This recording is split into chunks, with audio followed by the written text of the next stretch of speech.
यहाँ है आज की इन टच मिनिस्ट्रीज की भक्ति।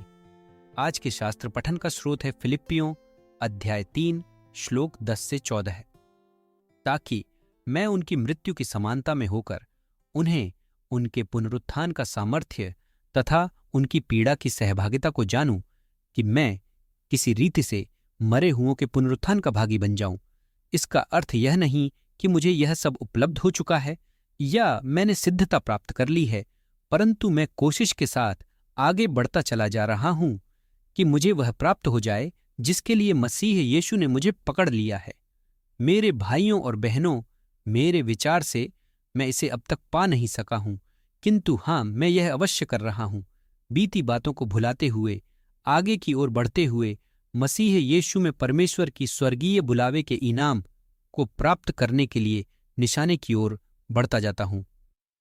सभी को सफलता का अनुभव करना पसंद होता है, हालांकि केवल कुछ परिणामों की इच्छा करने से यह सुनिश्चित नहीं होता कि वे साकार होंगे। तो चलिए हम वह एक विशेषता पर चर्चा करते हैं जो हमें वह साधने में सहायता करती है जो हमने करने का निर्णय किया है, दृढ़ता। पॉल सुसमाचार को साझा करने के प्रति उत्साही थे और उन्होंने कठिनाई के सामने भी पथ पर बने रहने की क्षमता का प्रदर्शन किया। प्रेरितों के कामों 20:20 में उन्होंने अपना सबसे बड़ा लक्ष्य बताया कि मैं अपने पथ को समाप्त करूं और वह सेवा जो मैंने प्रभु यीशु से प्राप्त की है, ईश्वर की कृपा के सुसमाचार की गंभीरता से गवाही दूं।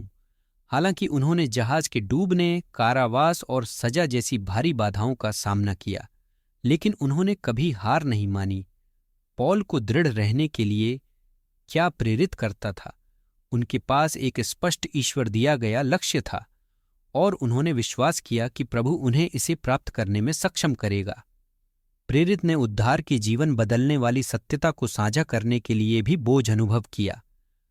पॉल ने अपनी दृष्टि को अपने उद्देश्य पर ठीक किया था, जिसे उन्होंने इतना महत्वपूर्ण माना कि कोई भी परिस्थिति उन्हें विचलित नहीं कर सकती थी, और अंततः उन्होंने वह प्राप्त किया जो सर्वशक्तिमान ईश्वर ने नियत किया था।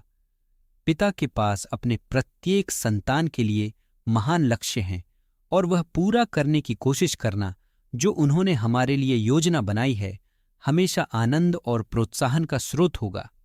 एक बार जब ईश्वर की दिशा स्पष्ट हो जाती है तो हम पवित्र आत्मा की शक्ति और मार्गदर्शन में उसके उद्देश्यों का पूरी तरह से पीछा करें। विशेष रूप से जब बाधाएं उभरती हैं, बात